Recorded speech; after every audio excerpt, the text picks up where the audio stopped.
108 દિવસના જેલવાસમાંથી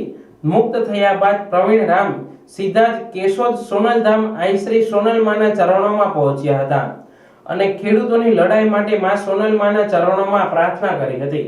સમગ્ર ગુજરાતની આસ્થાનું કેન્દ્ર આઈ શ્રી સોનલમા ધામ મઢડામાં આમ આદમી પાર્ટીના પ્રદેશ નેતા પ્રવીણ રામે આઈ શ્રી સોનલમાના ચરણોમાં શીશ ઝુકાવી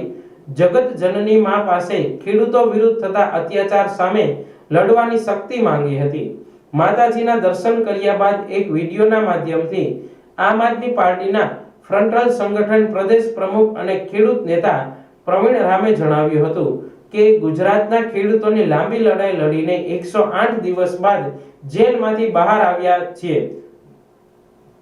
અમારો જેલવાસ પૂરો થયો ત્યારે હવે સોનલધામ મઢડામાં માતાજીના દર્શન કરવા આવ્યા છીએ અને અમે માતાજીના ચરણોમાં પ્રાર્થના કરી છે કે આવનારા દિવસોમાં માં સોનલ અમને ગુજરાતના ખેડૂતો માટે લડવાની વધુ તાકાત આપે, ગુજરાતના ખેડૂતો વધુ સમૃદ્ધ બને અને આવનારા દિવસોમાં ખેડૂતોને ન્યાય મળે એ માટે અમે પૂરી તાકાત સાથે લડાઈ લડી શકીએ। અમને માં પર વિશ્વાસ છે કે આવનારા દિવસોમાં માતાજીના આશીર્વાદથી ગુજરાતના ખેડૂતોનું ભલું થશે। ગુજરાતમાં ખેડૂતોની દરેક લડાઈનો અંત મઢડા થાય છે, કારણ કે મારી ખેડની 14 દિવસની પદયાત્રા છે, પદયાત્રા પણ અહીંયા જ પૂર્ણ થઈ હતી અને ગુજરાતના ખેડૂતો મુદ્દે કડતા મુદ્દે જ્યારે એક બોટાદથી લડાઈ શરૂઆત થઈ અને એમાં 108 દિવસની જેલ ભોગવીને અમે આવ્યા છે, ત્યારે આજે 108 દિવસ બાદ 109મા દિવસે આજે આ યાત્રા, જેલની યાત્રા મારી પૂર્ણ થઈ છે અને એની પૂર્ણાહુતિ પણ અત્યારે મઢડા આઈ સોનલમાના પટાંગણમાં પૂરી કરી છે। ત્યારે હું